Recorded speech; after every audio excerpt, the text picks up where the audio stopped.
ഇവിടെ U D എഫിന് അനുകൂലമായ ഒരു വികാരം കാണാൻ കഴിയും. അത് സത്യത്തിൽ യു ഡി എഫിന് അനുകൂലമായ വികാരമല്ല.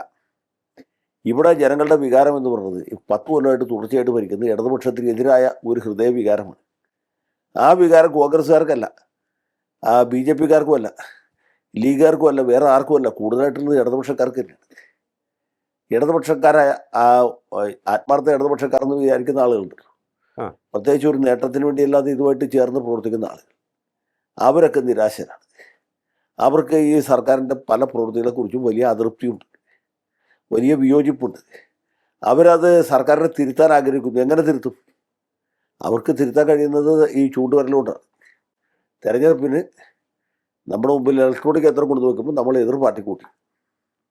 അപ്പോൾ ഇതാണ് ഇവിടെ സംഭവിക്കാൻ പോകുന്നത്. അതാണ് ഇവിടെ ശരിക്കുള്ള പ്രശ്നം. അല്ലാണ്ട് കോൺഗ്രസ് അനുകൂല തരംഗമോ അല്ലെങ്കിൽ ബി ജെ പി അനുകൂല തരംഗമോ വേറെ ആർക്കെങ്കിലും അനുകൂല തരംഗമല്ല. ഇവിടെ ഉള്ളത് നെഗറ്റീവ് വോട്ടാണ്.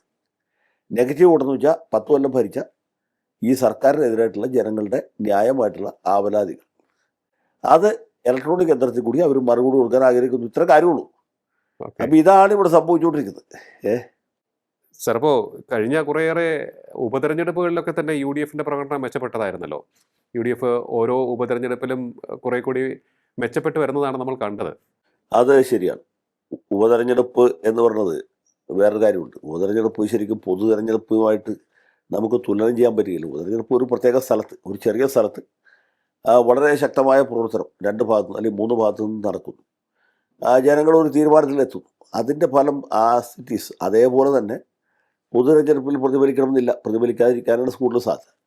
പക്ഷേ നമ്മൾ ഈ യു ഡി എഫിൻ്റെ കാര്യത്തിൽ ഒരു കാര്യം മനസ്സിലാക്കണം. യു ഡി എഫിൻ്റെ ഉപതെരഞ്ഞെടുപ്പ് എന്നുള്ളതല്ല. ഇപ്പോൾ 2021 വലിയ പരാജയം ഉണ്ടാവും. പരാജയത്തെ തുടർന്ന് രമേശ് ചെന്നിത്തല പ്രതിപക്ഷ നേതൃസ്ഥാനവും അതേപോലെ മുല്ലപ്പള്ളി രാമചന്ദ്രൻ KPCC പ്രസിഡന്റ് സ്ഥാനവും ഒഴിയും. തൽസ്ഥാനത്ത് വി ഡി സതീശനും കെ സുധാകരനും വരുന്നു. അതിനുശേഷം ഇവരുടെ രണ്ടുപേരുടെ പ്രവർത്തനത്തിൻ്റെ ഫലമായിട്ട് രണ്ട് തരത്തിലുള്ള പ്രവർത്തനമാണ്, 2 തരത്തിലുള്ള വ്യക്തികളുമാണ്. പക്ഷേ അവരുടെ പ്രവർത്തനത്തിൻ്റെ ഫലമായിട്ട് കോൺഗ്രസ്സുകാർ ആത്മവിശ്വാസം വീണ്ടെടുക്കും. ഇതാണ് അതിൽ പ്രധാനപ്പെട്ട കാര്യം.